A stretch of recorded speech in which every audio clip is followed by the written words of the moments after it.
Jangan-jangan yang Anda ketahui cuma puasa saja, padahal ada amalan yang lainnya, gitu kan?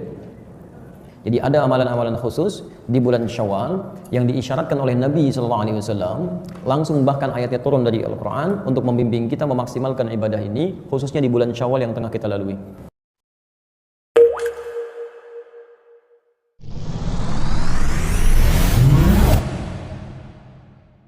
Taib ketiga, amalan terakhir yang ditunjukkan di bulan Syawal tapi berlaku sampai pasca Syawal. Ada di Quran surah ke-30 ayat ke-30. Kita lihat kalimatnya, fa'aqim wajhaka lid-dini hanifa. Maka hadapkanlah dirimu ke dalam ketentuan syariat din hanifa dengan lurus dan benar. Lihat amalannya, hadapkan dirimu, maksudnya mulailah serius mengerjakan tuntunan syariat hanifa dengan lurus dan benar. Nah, ketika Anda mulai mengerjakan tuntunan syariat dengan benar ini, lihat, fitratallahi allati fataran nasa 'alaiha. Itulah fitrah yang telah Allah tetapkan saat Allah menciptakan manusia. Tolong Anda fokus ya, karena ini tidak mudah untuk menjelaskannya. Semoga Allah berikan kemudahan. Ini tidak mudah menguraikannya, seperti juga tidak mudah untuk menghapus tulisannya. Baik.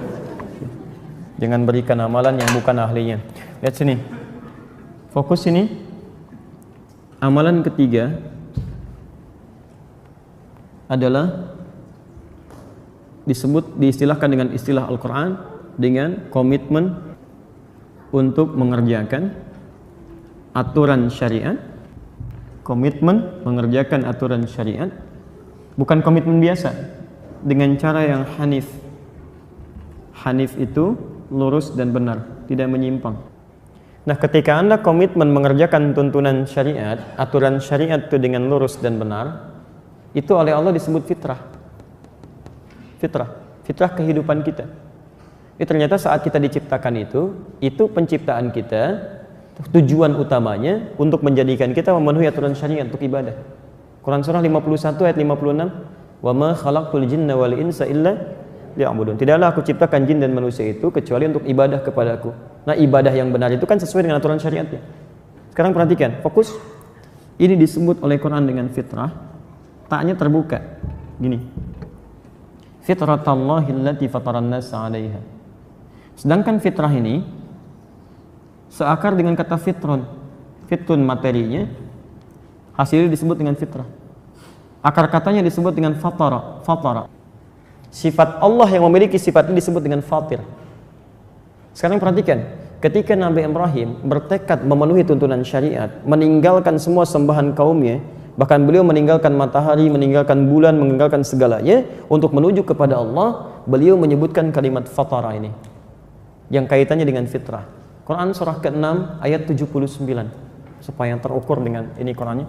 Quran surah ke-6 ayat 79. Perhatikan, ketika Nabi Ibrahim sudah menemukan aturan Allah yang ingin beliau kemudian ikuti dengan baik, meninggalkan semua sembahan kaumnya, meninggalkan anggapan pribadinya, lihat kalimatnya, inni wajjahtu, mulai hari ini saya akan pasrahkan diri saya hadapkan diri saya, wajhiya lilladzi fataras samawati wal ard. Fatara ini, saya akan arahkan semua, pasrahkan diri saya kepada aturan pencipta yang memiliki langit dan bumi. Lihat kalimatnya, hanifa, saya akan kerjakan itu dengan lurus dan benar. Ada ayatnya? Quran surah ke-6 ayat 79. Ada ayatnya? Baik, fataranya disebutkan, hanifnya disebutkan. Fatara kata kerjanya, perhatikan, fitrun ini kata bendanya, materinya, fitrah ini sifatnya. Di sifat kita itu ketika diciptakan oleh Allah Subhanahu wa taala itu untuk kembali kepada syariat, menunaikan tuntunan syariat. Jadi amalan yang ketiga di bulan Syawal itu, kenapa hari pertama disebut dengan Idul Fitri, kembali kepada fitri, ditafsirkan oleh Ibnu Abbas, orang yang kembali ke fitri itu bukan cuma makannya baik, bukan cuma mendapatkan pakaian baik, tapi lebih daripada itu, terpenuhilah semua asas kehidupannya ini kembali kepada fitrahnya. Ini semua fitri ini didorong untuk memenuhi kebutuhan fitrahnya. Semakin dekat dengan Allah Subhanahu wa taala. Makanya diistilahkan oleh beliau Idul Fitri bermakna Idul Fitrah.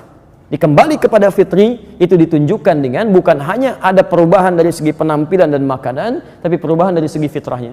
Apa fitrahnya ini? Ini fa'akim wajhaka lid-dini hanifa. Punya komitmen untuk kembali pada aturan syariat. Bukankah saat Ramadan kita dilatih untuk kembali pada aturan syariat? Silakan Bapak Ibu cek. Aturannya saat Ramadan nggak boleh berdusta. Lisan kita bicara yang baik-baik. Begitu diajak mau marah, tahan. Kenapa nggak balas marah? Nanti nunggu maghrib. Masya Allah, nunggu maghrib tuh. Habis maghrib lupa. Ya kan? Itu latihan. Dilatih, tangan bergerak pada yang baik. Nah, latihan itu tujuannya apa? Supaya saat di awal Syawal dia komitmen untuk berubah, dan perubahan itu dibawa sampai pasca Syawal. Jadi kalau ada di antara kita kemudian, mohon maaf ya, ini baru 19 hari ini meninggalkan bulan 1 Syawal itu, meninggalkan Ramadan. Kalau sampai tanggal 19 ini aturan syariat belum maksimal pada diri kita, maka kita harus koreksi kembali. Nah sekarang aturan Qur'annya fa'akim wajhaka lid-din, hadapkan dirimu pada aturan din. Apa yang dimaksud dengan din? Apa yang dimaksud dengan syariat? Islam. Dari mana taunya? Quran surah ketiga ayat 19. Innad dina indallahil Islam. Yang dimaksud din, syariat ini Islam. Jadi amalan di bulan Syawal selanjutnya yang berlaku terus melewati Syawal adalah ada komitmen dari setiap muslim untuk kembali pada aturan-aturan Islam dalam kehidupannya. Apa di antaranya? Ketika ditanya tentang Islam oleh malaikat Jibril kepada Nabi Muhammad SAW, jawaban pertama dari Nabi SAW adalah terkait dengan amalan-amalan ritual kita. Di hadis Muslim, nomor hadis yang ke-8 yang tadi Anda catat.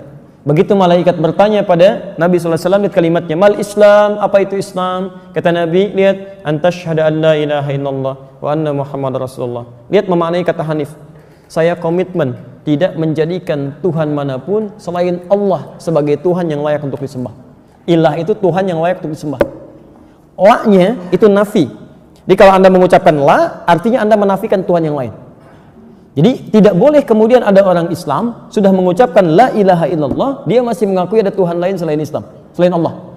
Ada Tuhan lain selain Allah, ada agama lain selain Islam, itu nggak boleh. Kalau dia mengucapkan kalimat itu berarti dia sedang keluar dari nilai syahadatnya. Bermasalah syahadatnya. Jelas ya? Di mustahil ada orang mengucapkan tidak ada Tuhan selain Allah, tapi kemudian dia berkata ada agama lain selain Islam, ada Tuhan lain selain Allah, itu bermasalah. Jelas di sini? Maka ilmu untuk meningkatkan kualitas itu disebut dengan tauhid namanya. Cara mendekat kepada Allah diikat dengan kalimat wa asyhadu anna Muhammadar Rasulullah. Diikuti tuntunan bagaimana Nabi menuntun kita untuk mendekat pada Allah Subhanahu wa taala. Jelas di sini? Baik. Kalau hukum negara kita harus menghargai. Harus menghargai, ya. Artinya menghargai itu tidak boleh memaksa. Ya, ada diikat di pasal 29 ayat 1. Ya. Pasal 29 ayat 21. Negara menjamin kemerdekaan tiap-tiap penduduk untuk memeluk agamanya masing-masing. Ya, maaf, ayat 2-nya. Ayat 1-nya dasar negara kita adalah apa?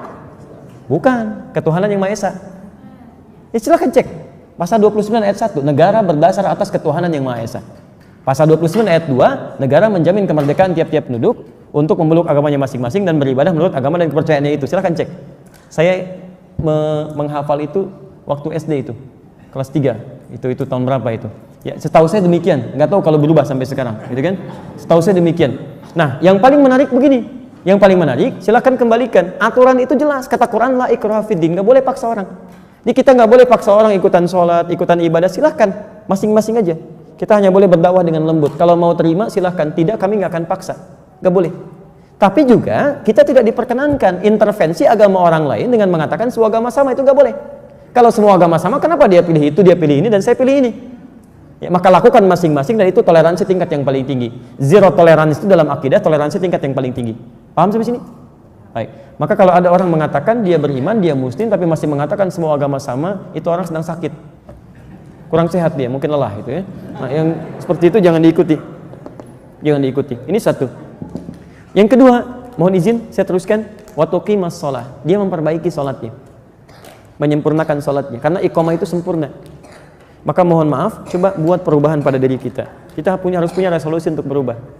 Dimulai Idul Fitri ini, coba perbaiki.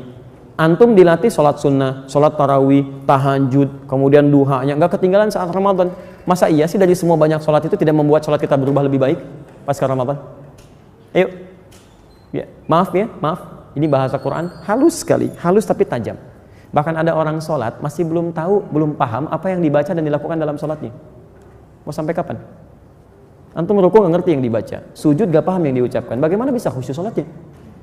Karena dari itu kita belajarlah. Hari ini kita ambil takbir, pahami isinya, kemudian maknanya apa. Jadi begitu lisan mengucapkan Allahu Akbar, hatinya, pikirannya kemudian menerjemahkan Allahu Akbar, Allah Maha Besar. Hatinya meresapi, saya berikan Kau yang Maha Besar ya Allah, tapi saya masih merasa besar dalam hidup, kadang-kadang sombong pada orang lain. Ya Allah, jangan wafatkan saya dalam keadaan sombong ya Allah. Jangan wafatkan saya dalam keadaan merasa besar ya Allah. Anda baca Allahumma ba'id baini wa baina khatayaya, ya, kemudian setelah itu Anda pahami artinya, begitu Anda takbir baca doa itu, rasakan dosa apa yang Anda bawa sampai pengen minta diampuni. Allahumma ba'id baini wa baina khatayaya kama ba'adta bainal masyriqi wal maghrib. Ya Allah, kalau saya salat sekarang membawa kesalahan dosa ya Allah, dan mungkin waktunya saya wafat sekarang, mohon ya Allah, ampuni saya, jauhkan saya dari kesalahan saya, jangan dibuka lagi sampai kiamat ya Allah. Seperti timur dan barat tidak pernah dipertemukan keduanya. Anda tangisi dan sebagainya. Seperti Abu Bakar. Abu Bakar itu saking khusyunya, pahamnya bacaan sholat, baru takbir begini aja, tangannya sudah bergetar. Takut ketika sholat membawa benih kesombongan dalam dirinya, itu bergetar begini. Sama mirip Pak, kalau subuh di puncak begini getar juga. Ya. Zakat, puasa, haji, dan seterusnya. Ya, saya kira itu untuk ukuran kita. Jadi, coba dicek lagi, ini hari ke-20 di bulan Syawal, apakah kita sudah ada perubahan? Apakah sudah berbagi dalam kebaikan? Dan saya simpulkan di akhir untuk penekanan, mohon maaf, urusan ibadah masing-masing, tapi kalau urusan untuk bersedekah, berbagi, itu lintas akidah. Saya ingatkan, lintas akidah. Jadi kalau urusan untuk infak, berbagi, memberikan kepada yang lain, mohon jangan dibatasi orang Islam saja. Ya, mau bagi-bagi kue, kok saya nggak kebagian Bu? Ibu kan bukan Islam, nggak boleh. Ya, Anda bagikan. Karena lihat, semua hadis Nabi tentang pemberian tidak mengikat dengan akidah. Umumnya tidak mengikat dengan akidah. Pernah dengar hadis ini? Siapa yang masak masakan dan baunya sampai pada tetangganya, maka bagilah tetangganya walaupun cuma kuahnya. Oh, Masya Allah. Itu maksud hadisnya kalau ibu masak kuahnya saja. Itu maksudnya. Ya, supaya dia tidak suudzon kepada Anda. Oh, dia masak opor, kok nggak bagi-bagi padahal cuma kuahnya. Ya, tapi kalau Anda masak dengan opornya, ya bagikan porsi yang sesuai. Tapi mohon maaf, hadis itu tidak pernah menyebutkan kalau tetangga Anda Muslim, tidak.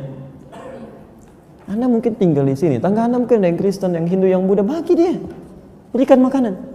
Begitu Anda antarkan, Masya Allah, ibu kok baik banget ya. Oh, bukan baik, ini karena Allah perintahkan saya untuk berbagi.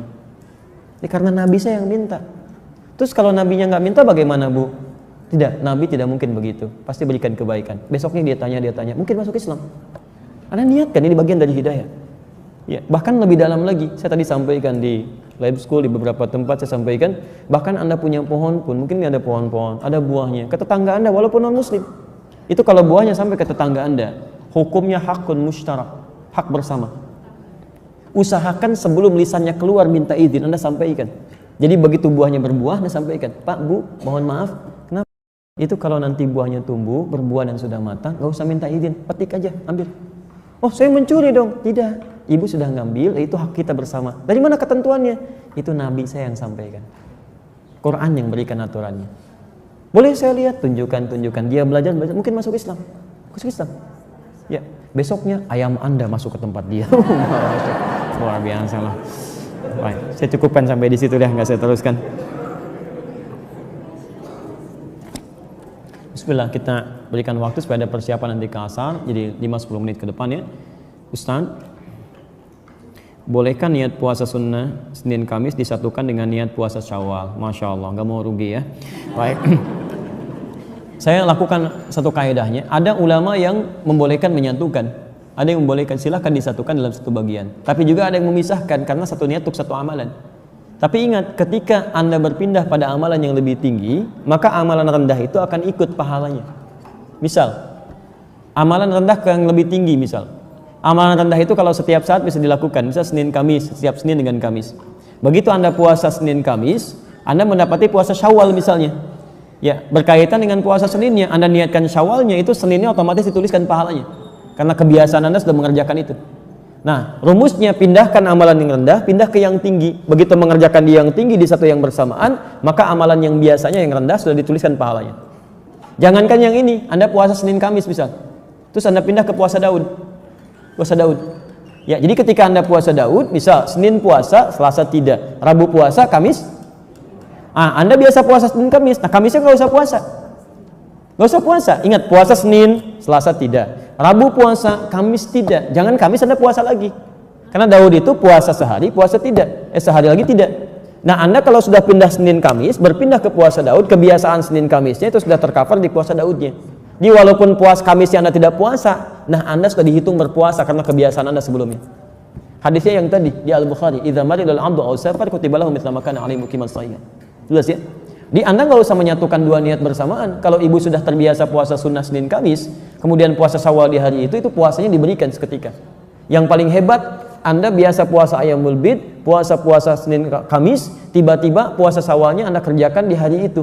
Hari Senin, pada hari itu ada puasa biasa Anda Senin, ada Ayyamul Bidnya, kemudian Anda puasa Syawalnya. Itu 3 puasa pahala dituliskan seketika. Mana yang lebih utama, mendengar murattal atau kajian? Bergantung kebutuhannya. Kalau dari tingkat keutamaannya, kajian lebih utama. Karena kajian itu memberikan pemahaman ilmu. Sedangkan ilmu hukumnya lebih tinggi dibandingkan dengan ibadah-ibadah sunnah. Bahkan sholat, kalau ada sholat sunnah dengan ada thalabul ilmi, itu thalabul ilmi lebih tinggi nilainya dibandingkan sholat sunnah. Lebih tinggi. Nah, mendengarkan murattal, kalau sekedar Anda mendengarkan dengan memahami isinya, itu lebih penting memahami isinya. Saya beri contoh begini misalnya. Kalau ibu mendengar murattal ada pahalanya enggak? Halo? Kalau tidak tahu katakan Allah alam, gitu. Baik. Kalau baca murattal ada pahalanya. Baca murattal ada. Setiap hurufnya berapa? 10 kebaikan. Lihat, baca ada pahala ketika baca 10 kebaikan. Kalau Anda cuma mendengar saja dapat pahala dari situ, pahala mendengarkannya. Ya. Ada 2 ayat di sini yang paling menarik. Satu Quran surah ke-8 ayat kedua. Wa idza tuliyat 'alaihim ayatuhu zadatuhum imana. Ada orang kalau dia mendengar bacaan-bacaan Quran bertambah keimanannya. Jadi ada orang-orang tertentu yang ketika mendengar murattal Quran ada getaran pada imannya, nah itu melahirkan pahala lebih dibanding dia. Ya, pahala lebih. Ada yang kedua, wa idza quri'al Qur'anu fastami'u lahu wa ansitu la'allakum turhamun. Jika dibacakan Quran kepada Anda, maka simak dan dengarkan agar kalian mendapatkan rahmat. Jadi orang yang mendengarkan bacaan Quran mendapatkan rahmat Allah Subhanahu wa taala. Lihat, Anda mendengar murattal Quran, rahmat Allah diturunkan kepada Anda. Tapi Anda mendengar taklim, Anda mendapatkan 4 yang diberikan oleh Allah lewat lisan Nabi yang tidak diberikan kepada selainnya. Apa itu yang 4? Di hadis Muslim, hadis 2010. Majtama'a qaumun fi baitin min buyutillah. Enggak pernah orang kumpul di satu tempat di rumah Allah. Yatsluna kitaballah. Dia kemudian bertilawah Al-Qur'an wa yatadarasunahu fi ma bainahum. Kemudian mereka membahas itu, berdiskusi, taklim dalam konteks kita.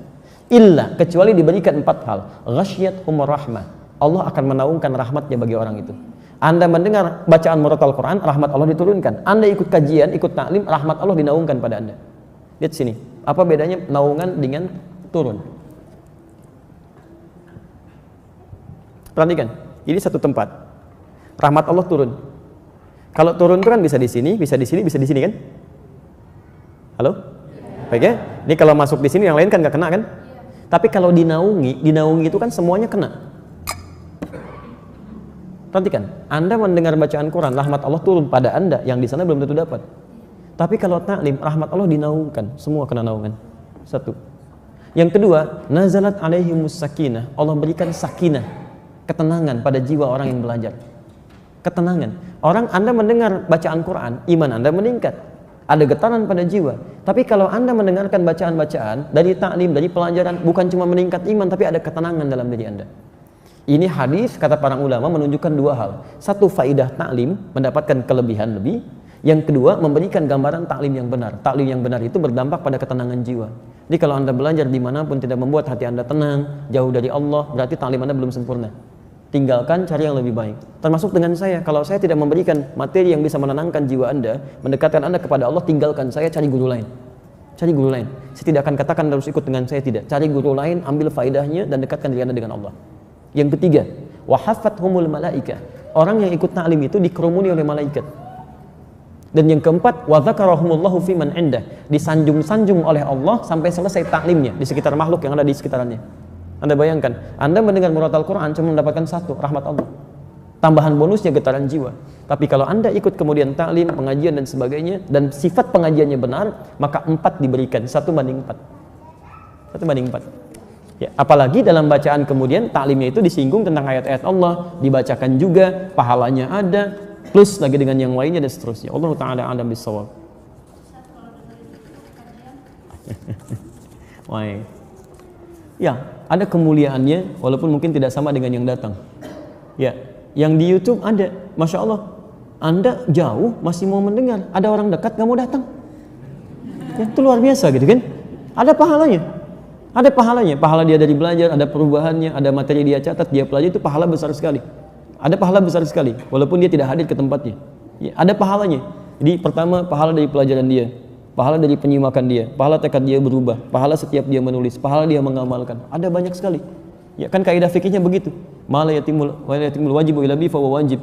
Ya kan, sesuatu yang tidak bisa dilakukan kecuali dengan itu, maka itu menjadi hal yang melekat pada dirinya. Saya nggak bisa datang, tapi saya punya perangkat ini, saya kerjakan lewat itu. Atau ma'ala yu'khadhu kulluhu la yutruku kulluhu, sesuatu yang nggak bisa dikerjakan semuanya, jangan ditinggalkan seluruhnya. Saya nggak bisa datang, tapi saya bisa simak dari sebagian tayangannya, boleh, silakan. Itu ada pahalanya untuk kita semua, ada pahalanya insya Allah. Tapi kalau Anda masih bisa hadir dan bisa Anda jangkau, maka pahalanya lebih banyak lagi. Ada di Ibnu Majah nomor hadis 233, riwayatnya dari Abu Darda. Man salaka tariqan yaltamisu fihi ilman, satu, sahalallahu lahu tariqan ilal jannah. Siapa yang menyiapkan dirinya, bersiap-siap menempuh jalan untuk belajar sampai datang ke tempat tujuan, setiap langkahnya akan dihitung, kata Nabi, untuk meringankan langkahnya ke surga saat di akhirat. Yang kedua, wa innal malaikata la tad'u ajnihataha ridwan li talabil ilmi. Dan para malaikat, kalau Anda tahu, sejak Anda berangkat dari tempat Anda tinggal, itu membentangkan sayapnya, memberikan ridho kepada Anda sampai Anda pulang lagi.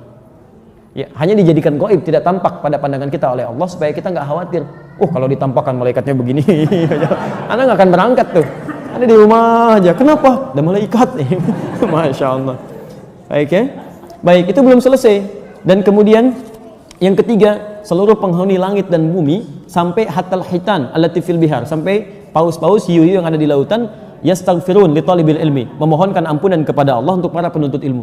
Jadi saat kita belajar ini, Anda jangan kira ya semua ahli langit dan bumi yang beriman kepada Allah, bahkan hewan-hewan itu memohonkan ampunan untuk para penuntut ilmu. Tapi bukan yang biasa, yang mau merubah dirinya untuk lebih dekat dengan Allah Subhanahu wa taala. Jadi bukan pelajaran-pelajaran yang menjauhkan Anda dari Allah. Hati-hati. Anda ngaji, tapi dalam pelajaran itu Anda diminta menjauh dari Allah. Semua agama sama, kita mesti menyamakan. Nah, itu bukan, itu nggak ada manfaatnya. Ada keburukan di situ. Paham ya? Baik.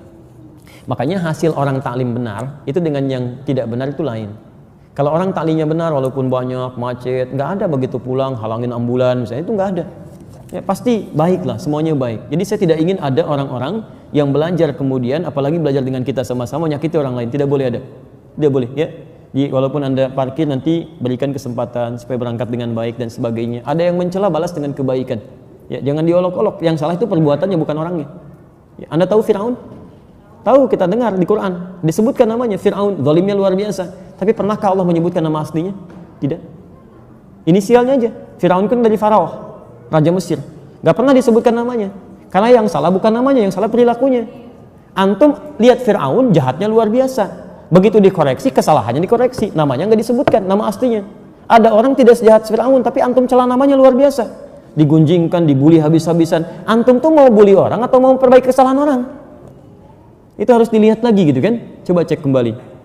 Nanti begitu sudah selesai minta maaf, materai 6.000 dan sebagainya, kan nggak jelas seperti itu. Untuk apa gitu kan? Untuk apa? Apakah boleh membaca Al-Quran tafsir tanpa wudhu? Taib. Dalam konteks ini, Imam An-Nawawi dalam kitab At-Tibyan fi Adab Hamalatil Quran, kalau punya kitabnya yang asli warna kuning, terbitan Darun Nafais, halaman 34. Ya, ada di posisi paling kiri di pertengahan paragraf kedua, baris pertama. Ittafaqal ulama, semua ulama sepakat. Ingat, semua ulama sepakat. Lihat. Dalam konteks orang yang tidak punya wudhu, itu masih dibolehkan untuk menyentuh. Ya, menyentuh misalnya mushaf atau ingin membaca, walaupun itu bukan yang utama, di utamanya Anda punya wudhu, jelas ya. Tapi kalau haid haid itu beda. Ya, ala annal haid, bahwa orang perempuan yang tengah haid itu kalau untuk nyentuh boleh, mushaf boleh, tapi untuk baca itu yang tidak diperkenankan. Das ya? Walaupun di sini ada perbedaan pendapat ulama, tapi yang paling rajih dari jumhur ulama, yang paling rajih untuk perempuan yang haid untuk baca Quran itu tidak diperkenankan. Karena kalamullah itu suci, keadaan dirinya belum suci. Tapi kalau dia mau mendengarkan tafsir itu boleh, baca tafsirnya, ya, baca tajwidnya boleh. Kalau baca Qurannya tidak, dia menunggu sampai sucinya. Makanya saya sarankan pada perempuan-perempuan, ibu yang dalam keadaan belum suci, ibu misalnya, maaf, bisa atur waktu. Saat suci ibu baca Qurannya, saat dalam keadaan sedang haid ibu baca tafsirnya, tajwidnya dan sebagainya, fikihnya, itu masya Allah. Dan berita baiknya, ketika ibu beramal dalam keadaan sucinya, kemudian saat sedang tidak suci amal itu nggak dikerjakan, itu otomatis pahalanya tetap mengalir, Bu. Anda baca Quran satu hurufnya berapa? 10. At-Tirmidzi nomor hadis 2910. Man qara'a harfan min kitabillah falahu asyru hasanat. Siapa yang baca satu huruf dari Al-Qur'an, kitabullah, dapat 10 kebaikan. Ibu baca saat suci. Begitu saat haid ibu nggak baca, ibu baca tafsirnya. Itu pahala kebiasaan ibu baca Al-Qur'an dituliskan seketika, sempurna pahalanya. Dituliskan. Setiap yang biasa dalam keadaan sucinya. Itu hadisnya sahih. Ya, hadisnya sahih. Baik, ibu ambil contoh. Para ulama di sini berhukum ketat, Bu, ya. Kalau ibu ingin contohkan, jangan mengambil dari ayat-ayat Qur'annya. Atau ada yang kedua, memberikan solusi, tidak diniatkan untuk membacakannya, tapi diniatkan untuk mengajarkannya, bukan dalam konteks membaca. Ada yang ngambil jalan tengah itu. Baik, ya. Allahu taala a'lam bissawab. Sebentar, ya. Saya bacakan di sini supaya teratur bacanya. Ya, nanti ibu angkat, sana angkat, sana angkat, sana angkat. Saya pulang. Bismillah. Bagaimana kalau di sini tanpa jilbab, ya? Teruskan tanpa jilbab. Tidak ada aturan yang mengatur itu, tapi kalau dalam adab itu yang sempurna dibacakan dalam keadaan yang baik. Ya, yang perempuan berwudu dulu dan kenakan jilbab yang baik, menghadap ke arah kiblat. Itu adabnya ada. Kitab Imam An-Nawawi itu bagus sekali mengaturnya. Sehingga ketika kata para ulama itu begini, rasakan ketika membaca Quran seperti benar-benar Anda membaca kalamullah, firman Allah. Rasakan Allah melihat kita. Apakah Bapak Ibu nggak senang dilihat Allah dalam keadaan yang terbaik? Yang terbaik. Dilihat manusia dandan gitu kan? Kenapa dilihat Allah dalam keadaan yang biasa-biasa saja? Paham ya? Jadi kalaupun ada kebolehannya, tapi yang utama dalam penampilan terbaiknya. Itu poinnya. Apakah boleh sholat tahajud setengah jam sebelum subuh? Boleh.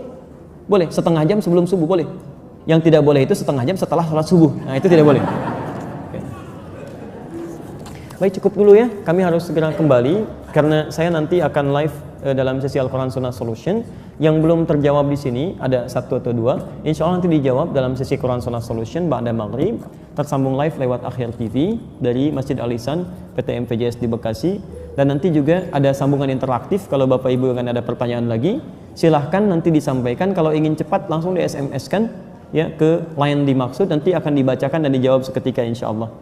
Baik, izin menyampaikan informasi bahwa kita akan lanjutkan kembali di pertemuan berikutnya materi topik biasa kita, yaitu tentang tazkiyatun nafas. Dan saya insya Allah akan siapkan silabus, jadi nanti untuk bulan depan sudah ada rincian materinya.